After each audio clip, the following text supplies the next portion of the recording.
আমাদের প্রিয় নবী মিষ্টি খেতে খুব পছন্দ করতেন।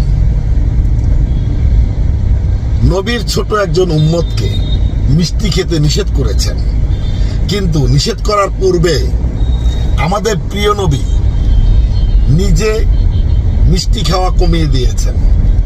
তারপরে তাকে বলেছেন মিষ্টি বেশি খাওয়া ভালো নয়। অথচ এই সোশ্যাল মিডিয়াতে আমরা দেখতে পাই একজন আরেকজনকে এত পরিমাণে উপদেশ দিচ্ছেন, অথচ তার আইডিতে, তার অ্যাক্টিভিটিসে এই জাতীয় উপদেশমূলক কথা লেশ মাত্র খুঁজে পাওয়া যায় না। অন্যের বেলায় সে অনেক বেশি উপদেশ দেয়া শিখে গেছেন, যেটা নিজে পালন করেন না।